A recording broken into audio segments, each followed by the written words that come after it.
basically I let my personal vendetta and rage get the best of me, and it put somebody I hurt, somebody I love, in a place they could get hurt, and I take full responsibility for that. Can I explain the slap video in the car? Well, calling it a slap is, I mean, I can see how you could call it a slap, but it's more the sound than the actual action,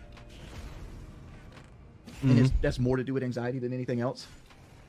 Like we were in Atlanta, and Kelly was driving at, like, I just got done driving probably 6 hours or whatever it might be, and like I needed a break, and we were trying to make it from Myrtle Beach to Montgomery, Alabama in one go. So like after about 6 hours, like, all right, I need a break. So Kelly took over right around Atlanta. Oh shit, Shy donated $125. Thank you, Shy. Thank you, Shy. Shy, you a real one, man. I love me some Shy. And I'm drinking out of my mug. Yeah, she does have her mug.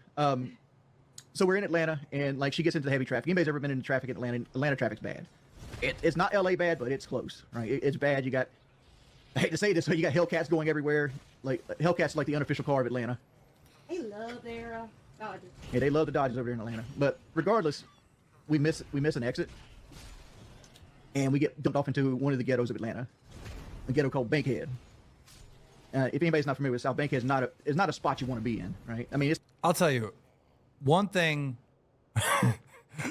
that really annoys me is the over-explaining Wings does. Like, good Lord, do I need to know every detail? What was the weather like at the time? He's like, yeah, the weather was doing this. 55. There was a tree close to the road. It's like, bro, come on, brother. For the record, Bankhead has a crime score of 7, which is about 3 points higher than the national average.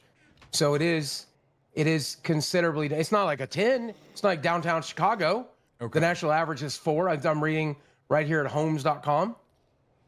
But just to be clear, he's not wrong. It's a little bit dangerous. A little bit dangerous. Maybe not slap your wife dangerous, but a little bit dangerous. Like, okay, I'm not in the greatest spot. And Kelly starts blaring on the horn. Somebody literally Kelly was at a red light, and somebody moved in front of her, and she starts blowing the horn. I mean, she was just here. Maybe she'll explain what she was thinking about. And I'm like, Kelly, stop. And I tell her 2 or 3 times. Like, you don't see how many times I tell her to stop. If the man's genuinely in some sort of therapy, and he's taking anger management courses, which you can't get done in a short period of time, he's got a hell of a lot more to go. But maybe they'll teach you conflict resolution, because there's about 1,000,000 ways to resolve that with your wife that don't involve about 1,000,000 before slap your wife's hand away from the phone like she's a child about to reach for a stove, right?